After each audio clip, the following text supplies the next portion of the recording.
Olá, boa tarde ou bom dia, dependendo da hora que você vai ver esse programa.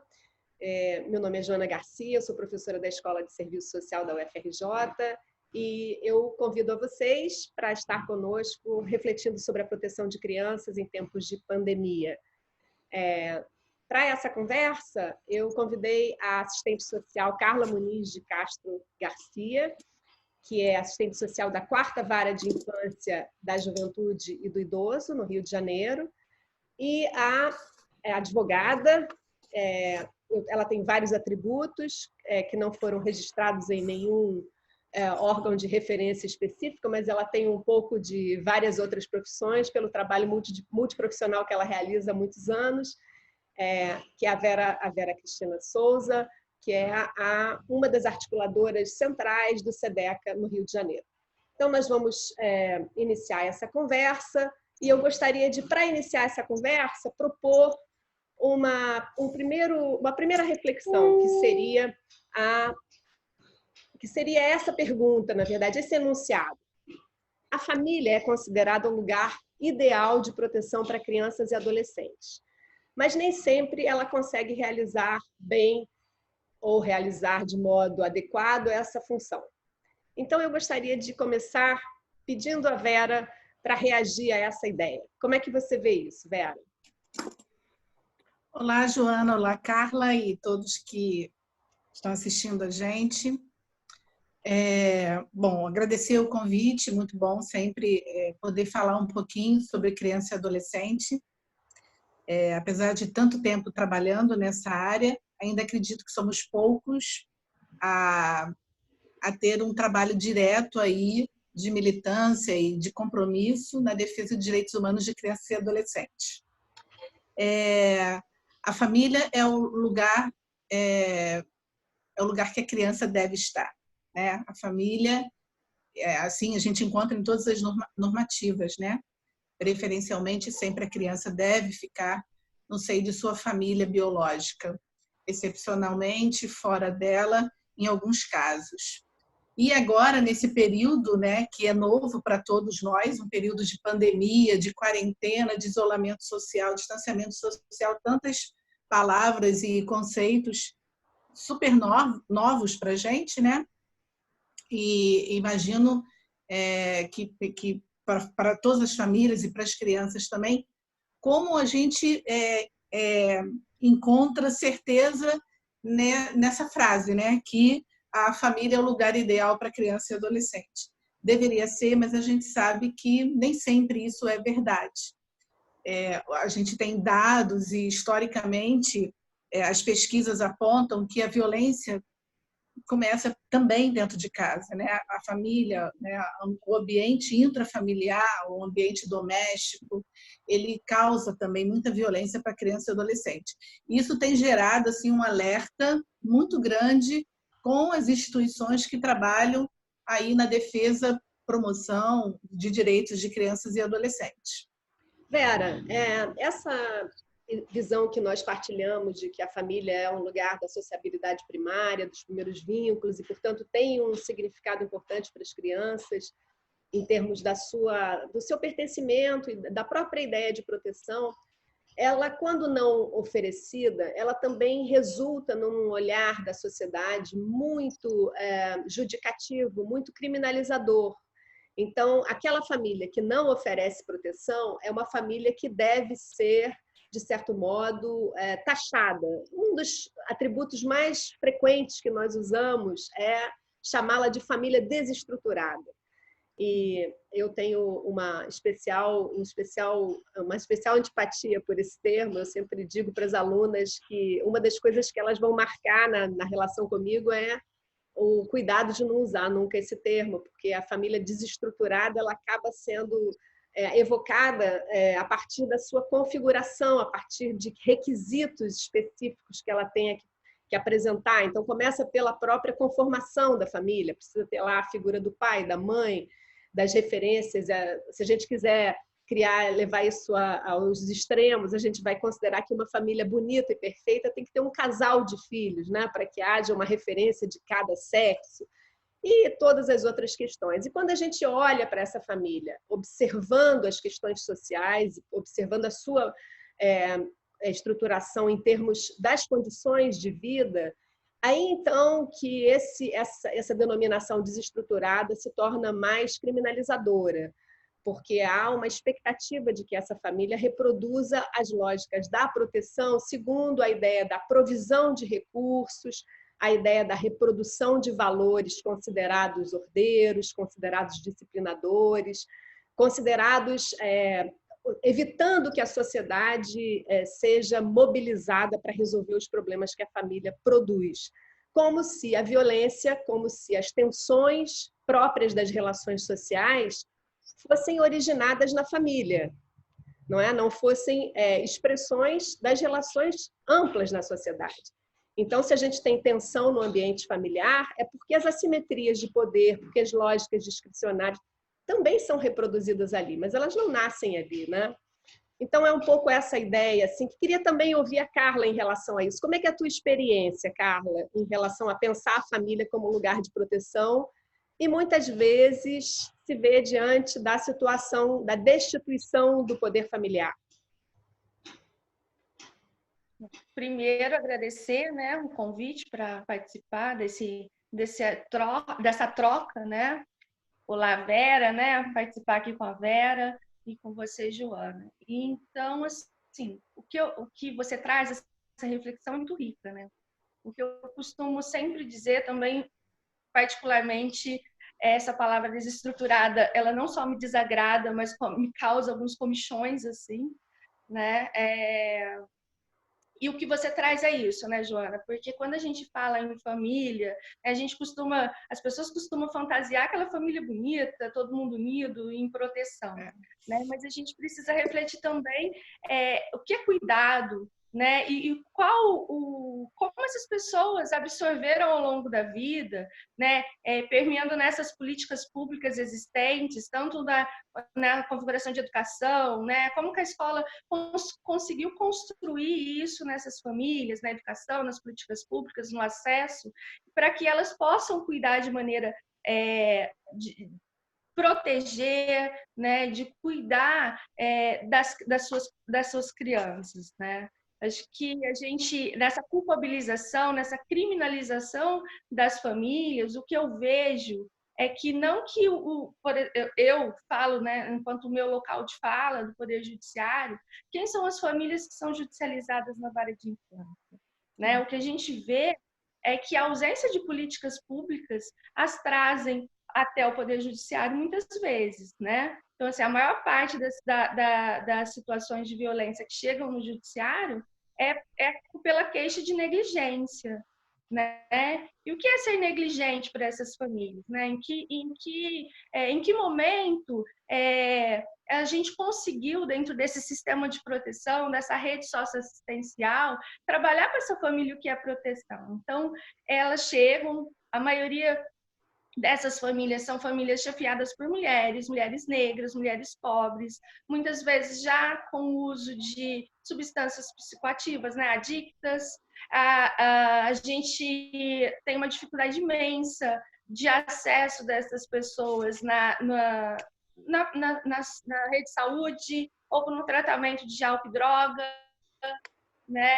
E aí isso resulta nessa questão que você está falando, da questão da destituição do poder familiar ou na própria institucionalização dessa criança, desse adolescente.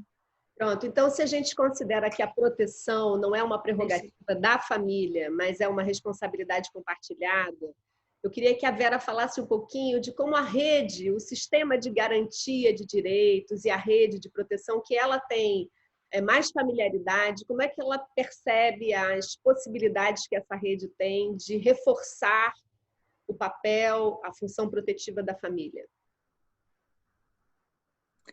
O sistema, né? É um sistema que deve funcionar e que muitas vezes ele está pronto, a gente tem isso pronto nas normativas, mas na prática a gente tem várias lacunas. Então, uma família, ela faz parte desse sistema de garantia de direitos também. E para que a proteção integral aconteça no final, é importante que cada instituição, serviço, entidade desse sistema cumpra o seu papel. E aí é que a gente encontra as lacunas desse sistema, né? Antes da pandemia, a gente já tinha sérios problemas. Agora, na pandemia, isso está mais aguçado, né? Porque a gente perdeu força de trabalho, porque todo mundo está recluso. Então, o Conselho Tutelar não está funcionando da forma que deveria, que normalmente funciona, né? O Ministério Público, a Defensoria Pública, as varas da infância, todo o sistema de justiça, ele não está funcionando como deveria funcionar. E também as entidades, né, de promoção do direito também. Então, a escola não está funcionando da forma que deveria funcionar, o serviço de saúde, e isso tudo acarreta diretamente no indivíduo, né, na família, na criança, no adolescente, que está desabastecida desses serviços que deveria contar. Então, assim, se antes da pandemia a gente já tinha um sério problema, porque os serviços, às vezes, não exerciam a sua atribuição de forma adequada, né, a contemplar aquela família, cada família tem as suas necessidades próprias, então a gente precisa observar essa necessidade particular da família, né, e buscar. Eu vejo muito isso no atendimento do centro de defesa. Quando a gente atende uma família, ou porque o adolescente está em cumprimento de medida socioeducativa, ou porque tem uma violação séria de direito da criança e do adolescente, ou porque o adolescente está incluído no programa de crianças e adolescentes ameaçados de morte. Restabelecer os direitos é muito complicado, é difícil, né? Depois que eles esgaçam esses direitos, são violados, é muito complicado e é difícil. E a gente precisa contar com toda a rede funcionando. E às vezes a gente não consegue isso, né? Ou porque não tem um CAPSI naquele local, ou porque o CREAS está com uma demanda a mais e aí você tem uma fila de espera também para o atendimento, ou porque o profissional que está atendendo não é um profissional especializado naquela demanda que aquela família tem. É muito importante lembrar que as instituições não governamentais fazem parte do sistema de garantia de direitos e a gente conta também com essas instituições.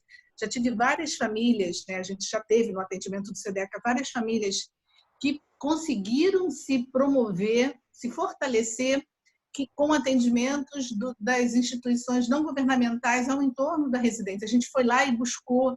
Então, teve um acompanhamento de um tratamento alternativo para a saúde que a mãe precisava e a gente conseguiu através das ONGs. Então, é muito importante a gente estar sempre alerta e sempre monitorando esses serviços. Isso é super importante, porque se a gente começar pelo CMDCA, na falta de formulação de políticas adequadas para aquela região, a gente vai ter, né, a partir daí, uma falta dos serviços, porque a política começa justamente no município, né?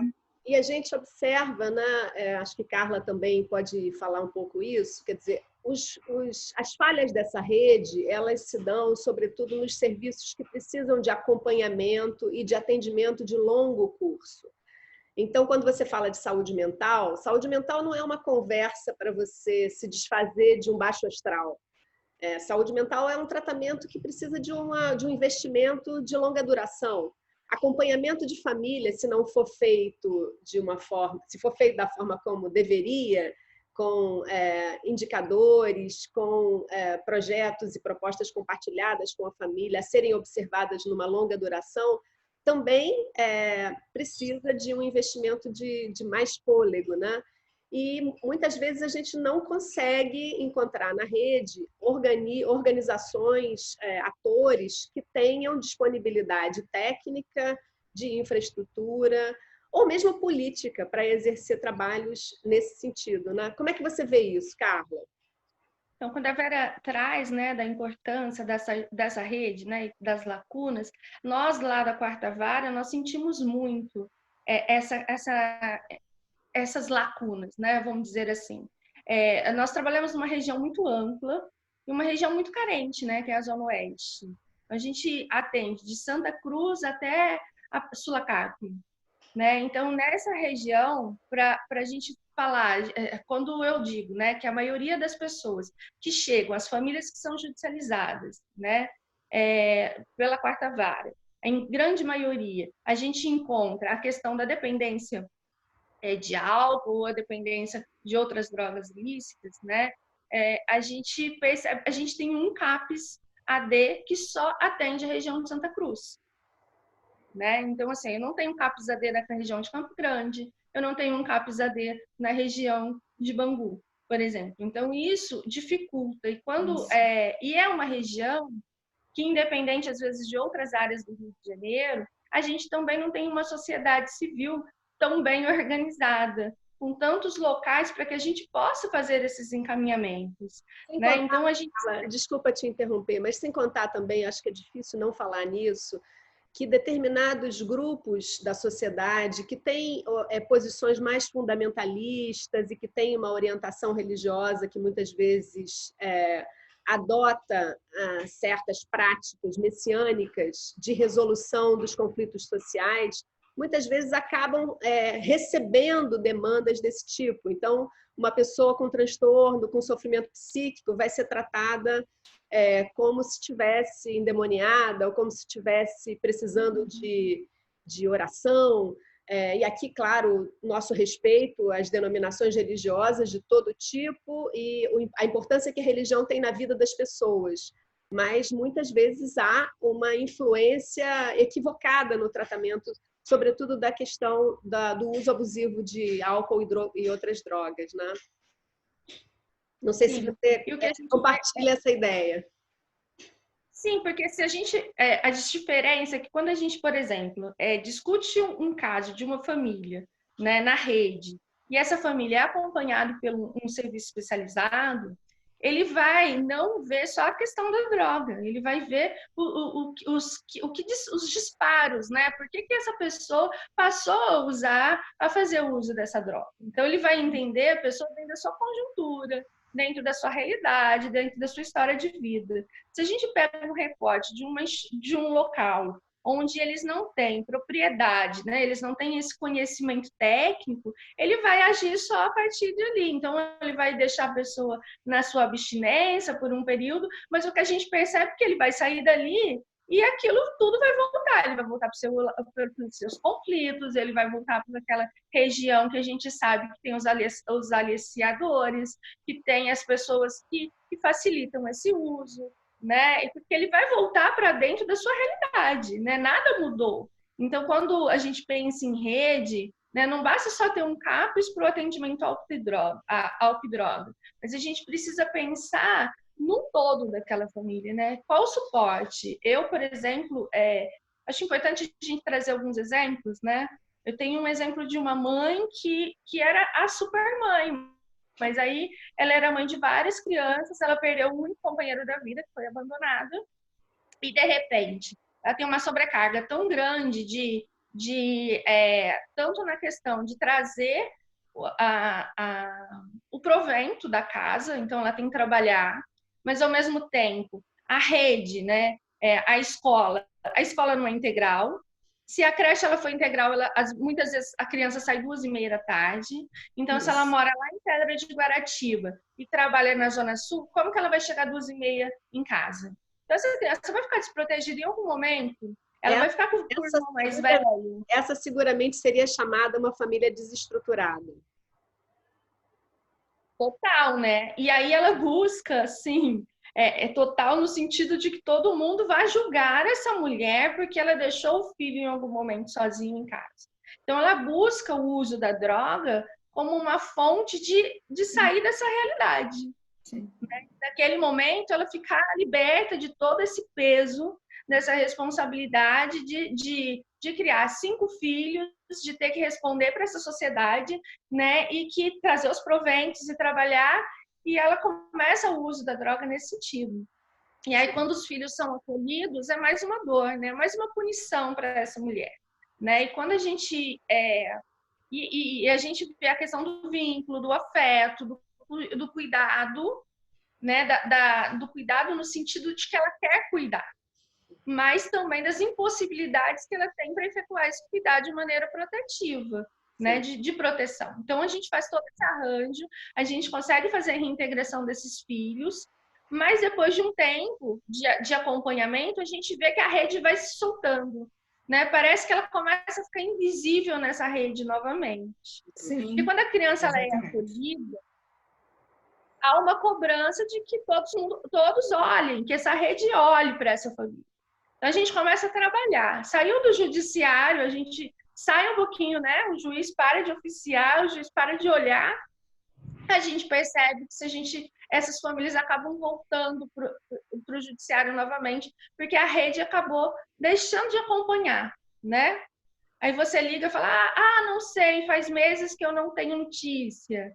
E aí a gente vê que ela mudou de endereço, porque é comum que as pessoas mudem de endereço, até pela dificuldade de arcar com os aluguéis. Então, elas têm uma migração de endereço. Quando elas mudam de endereço, elas precisam de uma nova escola, de um novo rede de apoio, e aí ela perde essa rede inicial, né, que a gente já tinha articulado, e sozinha ela não dá conta. Então, é o momento que ela perde, muitas vezes, a vaga na creche. Então, a criança volta a ficar sozinha em casa, né? Então, a rede não dá essa continuidade no atendimento. É a invisibilidade, né?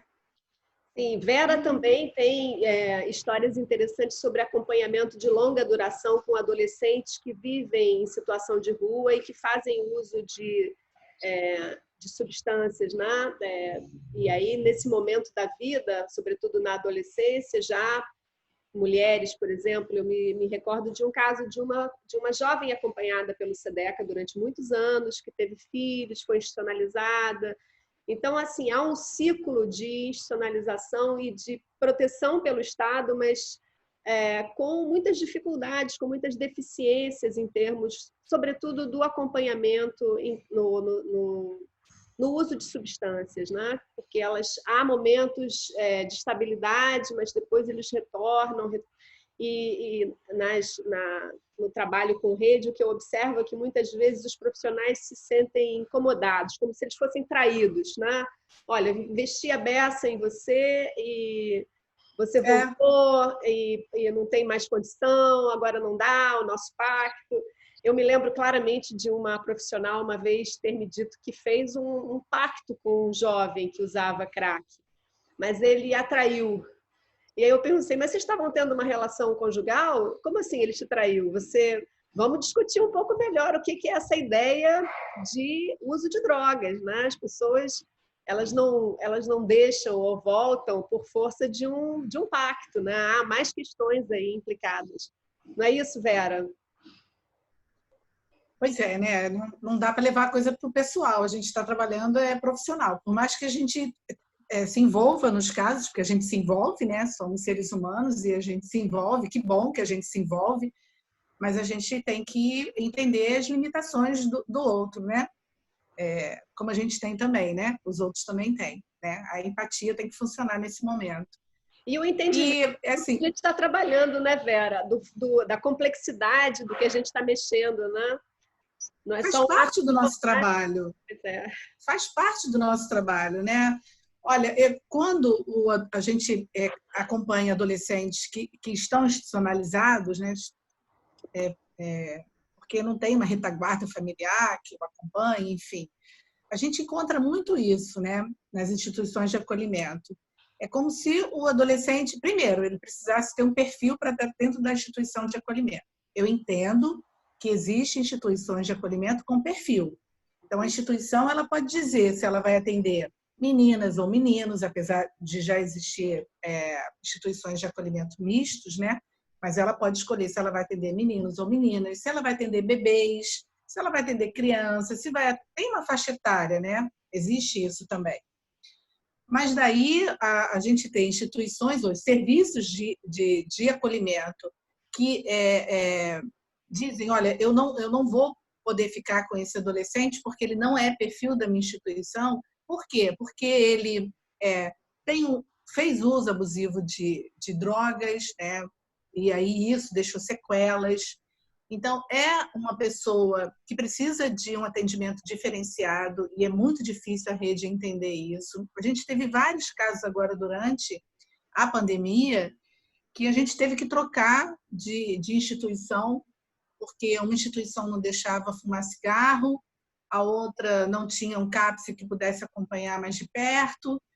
E aí a gente acaba pensando assim, vem cá, em qual eu tô sobre a égide de qual doutrina? Da situação irregular, onde a criança e adolescente precisava se adequar àquela instituição, ou eu estou na doutrina do melhor interesse, né, da proteção integral, que os serviços, as pessoas precisam se adequar às realidades e necessidades de cada criança e adolescente. Exatamente. Dá uma frustração. Eu também tenho essa, e imagino que Carla também, porque ainda 30 anos. Não conta a idade, hoje não é para isso. Mas a ideia de índole, né, de sementinha do mal, de misturar esse jovem que está chegando com os meus aqui, não me venha com esse aí que já circulou por vários lugares, não, que isso aí vai trazer problema para mim. Diga lá, Carla, você levantou a mão. Então, eu trago assim, pela experiência que a gente tem, não precisa ser algo novo, não um adolescente novo chegando nessa rede para eu me incomodar. Mas pode ser, a gente sabe que o longo tempo de institucionalização também vai trazendo sentimentos nesses adolescentes, nessas crianças, nesses adolescentes, e que isso vai repercutir em algum momento, né? Então, alguns ficam mais agressivos, né? Eles começam a agir de outras maneiras, e aí aquela instituição que ele já está há algum tempo também começa a ficar incomodado e começa a pedir a transferência dele, né? Porque ele passa a não adequar mais aquele ambiente, né? E aí a gente também tem várias situações em que a gente passa, e eu fico muito incomodada em relação a isso, porque é um adolescente muitas vezes que nunca teve contato com a questão de drogas ou de ato infracional, de infrações e alguma nesse sentido. E aí quer transferir para aquele acolhimento em que é o perfil, vamos dizer. Então, porque ele agora está um pouco mais agressivo, ele não serve, então eu não vou pensar nesse adolescente, não vou pensar na proteção dele, eu vou pensar na proteção da minha instituição, do meu local onde eu estou, né? Então, deixa de pensar porque o que a Vera falou, né? A gente está nessa doutrina da política de olhar como se antigamente, né, a pessoa tem que se adequar ao meu local ou a gente tem que se readequar nessa demanda. E eu vejo casos, principalmente na nossa região, de meninas, de adolescente, em que não cumpriu lá os acordos da instituição, então não aceito mais, mas eu tenho uma instituição de acolhimento para essa demanda no local, na nossa região. E aí ela vai chegar lá no órgão de regulação. Carla, é uma lógica punitivista. Se você não segue o pacto, você vai ser punida indo para uma instituição dos rebeldes. Eu tenho acordo com a Vera de que as instituições precisam se reformular permanentemente para os perfis que chegam até elas. Porque as pessoas elas contêm essa multidão interna. Nós somos transgressores ou amáveis em função de como a gente se relaciona e dos momentos de vida que a gente passa. Então, é muito importante que os profissionais não queiram formatar as crianças para serem dóceis e laboriosas, como se fazia na Inglaterra vitoriana, disciplinando a classe trabalhadora, né? Bom, a gente tem que passar para o segundo momento da nossa reflexão, falando um pouquinho mais sobre esse contexto da pandemia, porque tudo que a gente falou aqui claramente tem uma incidência nesse momento do isolamento social mais aguda, né?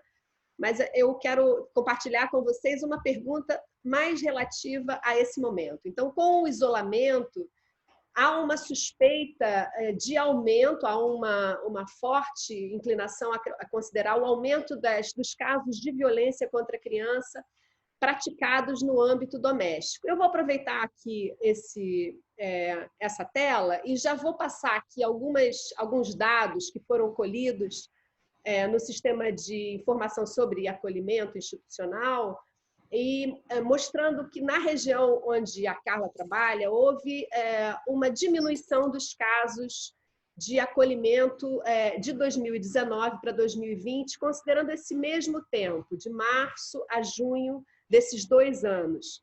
E se a gente observa aqui essa tabela, esse gráfico, a gente vai ver que há uma variação nessas informações de idade, né? Nós temos um fluxo importante de bebês, de crianças de 0 a 3 anos entrando nesse sistema de acolhimento, e depois a gente tem uma diminuição e, novamente, esse movimento cresce a partir dos 12 anos na adolescência e ganha uma importância muito grande nos 15 a 18, né?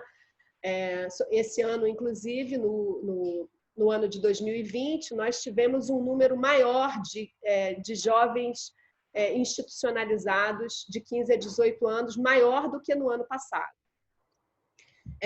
Em relação ao sexo, a gente também tem informação já de outras séries históricas de que há um maior número de homens acolhidos, de pessoas do sexo masculino acolhidos em contraste com as pessoas do sexo feminino.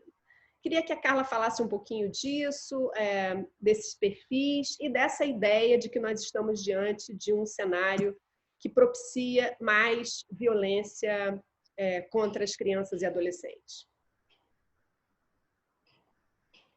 O que as informações, né, os estudos sempre demonstram que das crianças que sofrem violência, em sua maioria, né, cerca de 60%, acho que a Vera tem esses dados mais concretos do que eu, acontecem dentro das suas relações, dentro de suas famílias, né? Então, assim, suponho eu, e vou dizer agora porque suponho, né, porque são suposições, que tem aumentado. Depois que nós conversamos sobre essa nossa conversa de hoje, eu busquei até conversar com uma conselheira tutelar para ver como que estava a demanda no conselho tutelar, né? Eles estão trabalhando, como a Vera falou, em período reduzido, e em home office, a maioria dos conselheiros. E o que ela disse é que tem muitas notificações pelo Disque 100 e pelo próprio e-mail. O que me causa uma certa estranheza, né, é que, como você mostrou no gráfico, o número é bem inferior ao número de acolhimentos do período de 2019 ao período de 2020, ao mesmo período em 2020. Por que eu digo que causa estranheza? Né, assim, pela minha percepção, não que isso não estejam ocorrendo casos graves para que isso chegue até a justiça, né? Mas de que alguma forma me causa preocupação é que eles não chegam. Não estou falando apenas de acolhimento institucionais, né? Os conselheiros tutelares, eles propõem uma ação que a gente chama de apuração de infração administrativa. Quando há uma situação de risco nessa família que envolve a criança e adolescente, essa notícia chega até o judiciário e chega até a equipe para que a gente faça estudo. E a gente não tem recebido muitos casos desse tipo de processo de apuração de infração administrativa. Então, um número muito inferior e inferior também em relação ao acolhimento, né? Quando a gente analisa o gráfico e a gente vê um movimento dos adolescentes maior nesse período, eu penso que é porque, pelo que eu percebo nessa rede, e isso também troquei com as colegas que trabalham, porque na quarta vara de infância nós temos 14 unidades de acolhimento, sendo 3 unidades de acolhimento familiar e os restantes de instituições de acolhimento, né, coletivo. E o que a gente percebe assim que esses adolescentes eles já têm um fluxo dentro dessa nossa rede de proteção. Então, se acontece algo dentro da casa, se eles são colocados para fora, se tem ausência, muitas vezes até da questão de alimentação, né? Se tem alguma situação em que eles precisam do acolhimento, eles já sabem um pouco onde buscar. Então, eles já sabem que lá na Central da Iguara, se eles chegarem, eles vão ter o acolhimento, eles vão ter a proteção. Não que eles não evadam, né? Porque depois tem um grande número de evasão também desses adolescentes, mas eles já sabem um pouco esse fluxo, né? Eles já conseguem acessar essa rede por eles mesmos, né? Você está dizendo, Carla, com base na sua experiência, que os jovens que são institucionalizados para acolhimento nessa faixa etária acima de 15 anos, eles já sofreram outras formas de institucionalização, eles estão num processo cíclico de institucionalização? Sim. Assim, o que eu vejo pelos casos que eu acompanho, principalmente eu sou referência da Central Taiguara, dos casos relativos à quarta vara, né? Então, o que eu percebo muitas vezes é que essas meninas, lá, assim, as referências que eu tenho no Taiguara são mais do sexo feminino. Mas as que chegam lá, elas já estiveram nos nossos acolhimentos desde criança. Então, já foram reintegradas, já voltaram, já tiveram situações de tentativa de colocação em família adotiva, substituta, e não conseguiu, já voltou. Já se tentou com família acolhedora, não deu certo, já voltou. Né? Então, assim, é uma transição delas nesse serviço de acolhimento. Isso faz a gente pensar que quanto mais velho, quanto mais idade tem o adolescente, mais processos de ruptura e de desproteção ele deve ter passado ao longo da sua experiência, né? Vera, como é que você reage a essa ideia do aumento dos casos de violência doméstica e da baixa capacidade de absorção das notificações por parte dos conselhos tutelares em função desse período de isolamento social? A gente não tem dados ainda em relação à infância, né?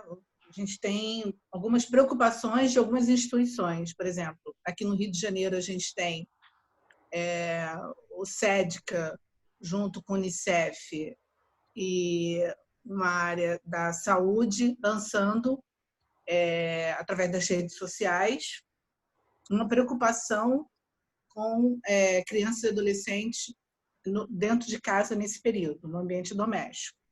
E aí, uma indicação até de números que possam pedir ajuda, auxílio. A gente tem muito isso nas redes sociais. Se a gente entrar nas redes sociais da Defensoria Pública, do Conselho Estadual, do SEDECA, por exemplo, Rio de Janeiro, do Unicef, a gente vai encontrar essas informações. Então, a gente não tem dados. Ao contrário, por exemplo, da área da mulher, né, de proteção à mulher, que, historicamente, está na frente na proteção, né? A gente pode, por exemplo, ver o número de DEANs que a gente tem no estado do Rio de Janeiro e o número de delegacias especializadas para criança e adolescente. É um número muito, um distanciamento nesse número. Então, o trabalho, né, do direito à mulher, ele já está à frente. Então, por isso que a gente até tem dados em relação à violência contra a mulher e a gente não tem dados em relação à violência contra a criança e adolescente. Mas se essa violência está acontecendo dentro de casa com essa mulher, possivelmente ela também está acontecendo com crianças e adolescentes no ambiente familiar. Então, a gente tem dados aqui no Rio de Janeiro do Instituto de Segurança Pública, que lançou um monitoramento em relação à violência nesse período da Covid, que está no site do ISP, e eles prometeram que vão lançar também dados em relação à violência contra a criança. Eles compilaram dados das delegacias do estado do Rio de Janeiro, do Disque Denúncia, que a gente tem aqui no Rio de Janeiro, que é o 2253-1177, que está funcionando. Eu fiz o teste, a gente tem que testar, né? Peguei o telefone, fiz o teste, eles atenderam rapidamente. Eu falei, estou ligando para saber se teve alguma modificação nesse período da pandemia. Não, não teve, a gente está funcionando normalmente. Enquanto que o Disque 100, a gente já tem muita dificuldade em acessar o Disque 100. Então, aqui no Rio de Janeiro, está funcionando. E eles compilaram esses dados, né? Através das delegacias do Rio, do Disque 100 e também dos conselhos relativos às mulheres. E aí, não tem, até mesmo em relação à violência contra a mulher, a gente não tem dados significativos para dizer que teve um aumento. Né? Teve um aumento da violência praticada contra a mulher. Essa violência está mais agravada nesse momento. Essa matéria traz isso. Vera, agora, por favor, pode continuar. Pode seguir. Agora, em relação à criança e adolescente, a gente não tem. O que a gente pensa, como eu já falei lá no início, né? A gente acredita que a gente vai ter um efeito rebote. se a gente pode dizer assim, né? Que daqui para frente a gente vai começar a ter informações dessa violência que aconteceu de março, abril, maio, né? E junho que a gente está agora. Então, a gente entende que os serviços poderão começar a ser mais acessados, a gente pode começar a ter isso. Isso vai refletir diretamente nesses dados que a Carla traz, porque o acolhimento institucional, ele acontece, né, ele é uma medida excepcional e transitória, né, ele só pode acontecer no último caso, né, e deve acontecer até um aumento, teve uma diminuição que a gente percebeu, com os dados que a Carla traz, e eu acredito que isso deve aumentar. A gente vai ter um aumento até no número de acolhimento institucional a partir dessa explosão, dessa volta a... Não pode usar normalidade, né? Porque a gente não vai voltar nem à normalidade anterior, quanto mais uma normalidade, eu não sei. Mas, assim, a volta aos nossos afazeres rotineiros, de rotinas do dia a dia, né? A vida pública, né? A vida pública. Agora, já passo para você, Carla. Deixa eu só colocar um pouquinho mais de lenha a respeito desse tema da notificação. Nós sabemos que já estamos na estrada há algum tempo que a notificação ela é um mecanismo de proteção e ela tem um papel fundamental na ativação da rede. Mas ela ainda é um mecanismo considerado criminalizador, né? Ela é considerada uma denúncia.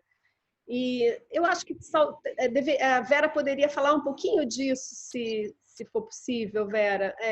A defesa da notificação como um mecanismo de proteção e não como uma forma de denúncia, porque há uma leitura já criminalizadora que não é a que a gente está adotando aqui. As crianças devem ser protegidas e, claramente, as famílias também. Há muita desproteção no âmbito familiar, porque as relações violentas também se reproduzem ali.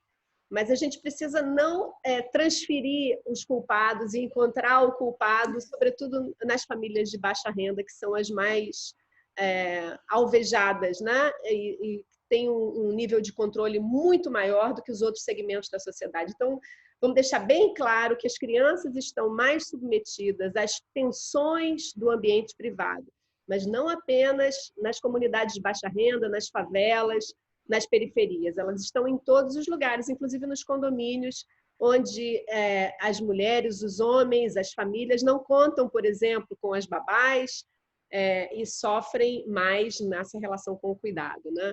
Diga lá, Vera. Não, mas excelente. Carla também. Excelente.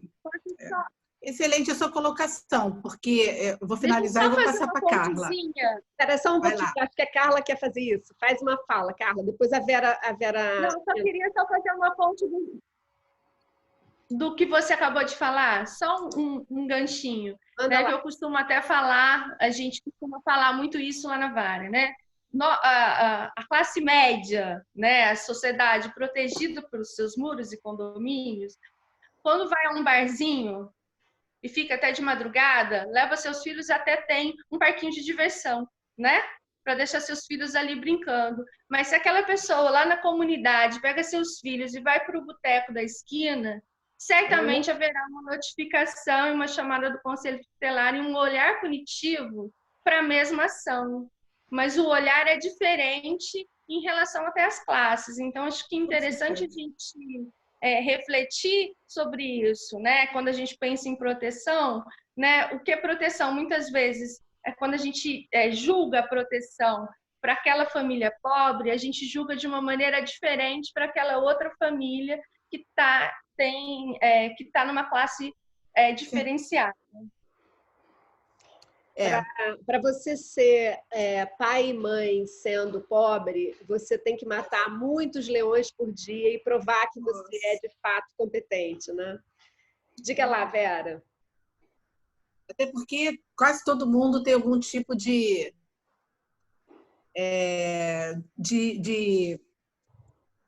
assim, alguma coisa que lhe cause prazer, né? Por exemplo, uns comem chocolate, outros bebem uma cerveja, outros fumam uma maconha, outros usam cocaína, né? E a gente sabe que também utilizar isso acontece em todas as classes sociais. Então, o médico também usa cocaína, né?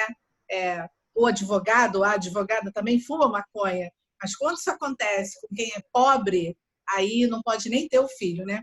A gente teve uma mudança muito significativa no estatuto, porque ele falava, eu acho que era no artigo 19, eu já vou voltar ao assunto, tá? Só um parêntese. E teve uma mudança no texto do artigo, porque o texto do artigo dizia que a criança e adolescente tem que ser cuidado preferencialmente no seio da sua família, mas aquela família não podia ter pessoas que utilizavam algum tipo de droga. Uhum. Né? E aí mudaram o texto e colocaram, né, num ambiente saudável, mudaram o texto, porque criminalizava somente as famílias pobres, esse artigo, né? Bom, super importante a gente esclarecer para todo mundo que a denúncia ela é um disparador da proteção da criança e do adolescente. Eu sempre digo que a responsabilização ela vem junto, né? Ela pode vir junto, essa responsabilização, mas o que a gente tem que lançar o olhar é na proteção daquela criança e daquele adolescente. Então, a denúncia ela serve para isso. Essa criança, esse adolescente que está sofrendo violência doméstica e algum vizinho faz a denúncia, algum parente faz a denúncia, pode ter até um viés aí de atingir aquela pessoa que está fazendo a violência contra a criança, mas quem é profissional da rede tem que entender que o nosso objetivo e o nosso olhar é para a criança e para o adolescente. E a responsabilização ela vai acontecer se realmente aquela pessoa fez ou deixou de fazer, mas é com o sistema de justiça, não é com o nosso sistema de proteção à criança e adolescente. E dizer para a Carla que eu já vivi, né? Somos mães, né? Carla já falou que tem filho, eu também tenho, sei que Joana tem também, e a gente já passou por isso, né? A gente já foi olhada com um olhar, né? Ali, muitas vezes, de indignação por parte de outras pessoas, porque a gente estava fazendo ou deixando de fazer alguma coisa, né? E imagina as pessoas que não têm condições, não têm como se divertir, a não ser num baile funk na favela, dentro do botequim na favela, né? E bebendo cerveja. Enfim, é muito complicado. E a gente tem que tirar esse óculos, né? Bem, né, Vera? Que são lugares ótimos. A gente não teve chance de fazer um corte de raça que mostre, e eu quero deixar claro que esse corte de raça precede a nossa conversa. Quando nós falamos de famílias que sofrem o estigma e a perseguição e a criminalização, nós estamos falando de uma família que tem cor, que tem uma referência de raça, né? Então, se nós três fomos vítimas de um olhar suspeita, nós somos brancas, nós três. Então, se nós fôssemos negras, seguramente esse olhar judicativo e criminalizador seria muito mais implacável, né? Eu queria, para finalizar, eu sei que Carla quer falar um pouquinho, mas eu queria passar rapidamente uma indicação dos lugares onde as pessoas podem buscar serviços. E, a partir dessa apresentação, eu volto a palavra a vocês para uma fala final, tá bem? Então, para quem precisa de buscar serviços, aqui a gente tem 4 referências, o Disque 100, o Disque 180, que é mais voltado à questão da violência contra mulheres e meninas, a Polícia 190, que também tem um papel importante nesse lugar, e a SaferNet Brasil, que ela recolhe denúncias de cyberbullying e de crimes realizados em ambiente online. Mas voltando a dizer, o SEDECA, Rio de Janeiro, dispõe de informações importantes a respeito da proteção da criança e do adolescente. Então, queria dar a voz a vocês para finalizar o nosso encontro, e eu já finalizo da minha parte agradecendo muito a presença e o debate que nós tivemos. Vamos lá, Vera, quais são as suas referências, a sua fala final? Dizer que isso tudo vai passar. Espero que a gente saia mais fortalecida desse momento. Eu acredito que todo mundo teve alguma coisa de positivo nesse momento, apesar de a gente ter muita coisa que trouxe tristeza para a gente, mas eu acredito que a gente tirou alguma coisa de bom, alguma coisa que precisa ser repensada, seja na nossa vida privada, familiar, com os amigos ou no trabalho. Dizer que a gente precisa muito avançar ainda em relação à proteção de crianças e adolescentes. Esse período da pandemia, ele deixou claro quanto as nossas instituições são frágeis em relação à criança e adolescente, que é um público que precisa muito que alguém faça alguma coisa por eles, porque eles não têm capacidade ainda para, por si só, se protegerem. Eu acho um absurdo muito grande quando algumas pessoas repassam essa responsabilidade de proteção para a própria criança e para o próprio adolescente. É lógico que a gente tem que fortalecer, municiar de toda forma de informação, para que eles possam se proteger, mas a responsabilidade é nossa, a responsabilidade ela é dos adultos, Nós temos essa responsabilidade. E mais ainda quando adultos que somos, trabalhamos na área da infância e da adolescência. Então, essa responsabilidade é minha quando eu estou trabalhando e quando eu não estou trabalhando, quando eu estou na fila do supermercado, quando eu estou numa festinha familiar, eu estou sempre imbuída dessa responsabilidade de proteção à criança e adolescente.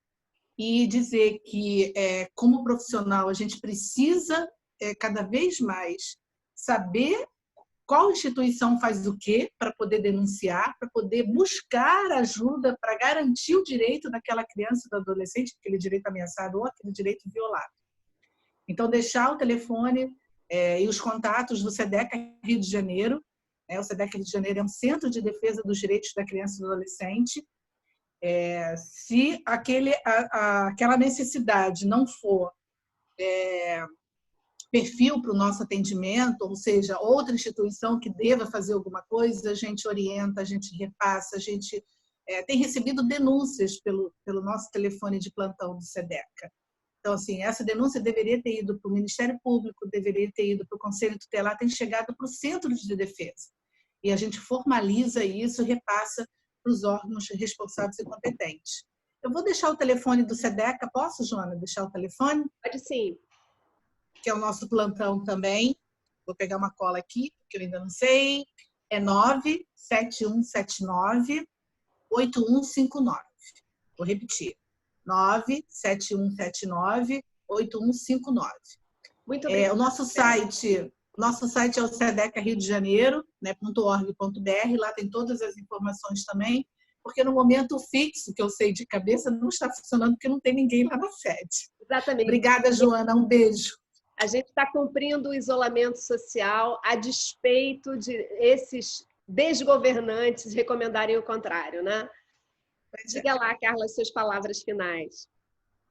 Então, eu acho que, compartilhando, com o que a Vera falou, eu acho que esse momento, a gente está aprendendo a ressignificar as questões, a gente está ressignificando a nossa vida, reaprendendo a viver de uma maneira diferente, com um olhar diferente e reaprendendo a trabalhar, Eu acho que desde o dia 16 de março, nós do Tribunal de Justiça estamos em isolamento, atendendo apenas pelo regime diferenciado de urgência, pelo REDAL. Mas, por exemplo, enquanto eu estou aqui com vocês, meu telefone já recusei algumas chamadas, porque todas as ligações lá da minha vara estão sendo direcionadas para o meu celular, que eu estou com o Siga-me lá da equipe, assim como as outras varas. Então, não da forma como deve ser, acho que de uma forma muito mais precária, mas o acesso, de alguma forma, está sendo garantido, dizer, assim, da importância da escola, eu acho que cabe falar da parceria da escola, na questão da proteção, e como que isso também repercute até nas questões das notícias, das notificações que chegam, porque a escola, além de ofertar essa educação formal, da matemática, do português, é uma fonte de proteção, é uma política pública que dá acesso às crianças, não só essa educação, mas a questão da alimentação, a garantia de alimentação de tantas crianças que hoje não estão tendo acesso a isso, e a gente se preocupa de como que está sendo essa sobrevivência dessas crianças, das famílias que estão em vulnerabilidade social, sem esse acesso. A divisão do cuidado, né, Carla? A divisão do cuidado. Cuidar de crianças não é moleza, né? Então, quando você tem a escola, a creche, esses espaços que dividem o cuidado, isso traz saúde para todo mundo, né?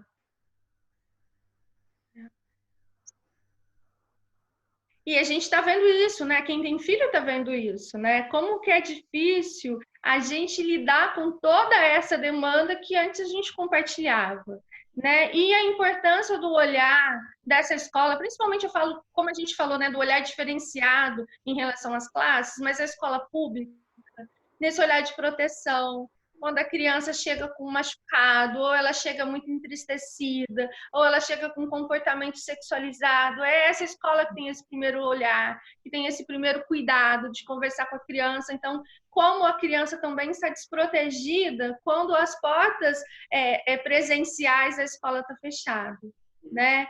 E eu acho que é isso. Eu acho que dizer que nós vamos entrar para um novo normal de uma forma mais madura, de perceber as barreiras profissionais, né, que nós no tribunal, a gente tem atendido de uma forma que a gente nunca imaginou que faria, mas que atender as pessoas através de videochamada, que não é o ideal, que não é a recomendação dos nossos próprios conselhos no sentido de apresentar um estudo conclusivo, mas tem até uma reflexão do Maurílio, né, sobre essa atuação do serviço social na época de pandemia, de qual é melhor, né? Se nós somos a porta que a gente pode dar voz, até a gente esclarecer, orientar em relação aos direitos, principalmente pelo desgoverno, como você disse, que traz informações, né, até de falar da importância do isolamento, de mostrar que estamos em casa, mas de uma maneira ou de outra estamos com ele, né? Da importância desse canal de comunicação também através desses atendimentos. Então, acho que a equipe do Tribunal de Justiça, a gente tem, isso é home office, né, Joana? Sim. A gente tem reaprendido e estamos conversando. E uma questão que eu acho muito positiva disso tudo, que a gente nunca se falou tanto. Porque antes tinha dificuldades de locomoção, todo mundo está no prédio central para uma reunião, unindo todas as varas. E hoje a tecnologia do tribunal ela avançou significativamente e está todo mundo fazendo reunião toda semana. A gente tem debatido o que a gente vai fazer, o que é urgência, o que não é urgência, o que a gente tem de limite nesse atendimento virtual. Acho que está sendo importante também para profissionalmente, não só pessoalmente, né? Isso, é isso. Carla. E agradecer mais uma vez.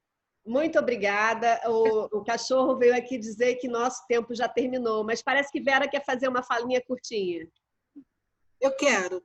É só lembrar e convidar para todo mundo a participar das lives que o SEDECA vai realizar agora pelo Facebook a respeito dos 30 anos do Estatuto da Criança e Adolescente. Excelente. Então, a gente vai ter um calendário extenso em julho, eu não sei quantas lives, mas são mais de 10, e toda semana a gente vai tratar de um direito fundamental. Então, a gente vai falar do direito à vida, do direito à convivência familiar, direito à educação, e vamos falar também de outros temas importantes, como a prevenção. A gente vai falar do sistema socioeducativo, da justiça restaurativa também. Então, a gente procurou assim, pessoas que tratam do tema há muito tempo, né? Então, vai ser bem legal e eu convido todo mundo a participar e dar uma chegadinha no Facebook do SEDECA Rio de Janeiro, em julho, vai estar a programação lá e se programar também para participar com a gente. Olha, muito obrigada, foi um tempo ótimo e espero que as pessoas que estejam nos assistindo também tenham a mesma impressão. Ótimo dia, semana, mês, tempo para todos nós, muita saúde e obedeçam os valores mais fundamentais e desobedeçam esse desgoverno. Um abraço a vocês.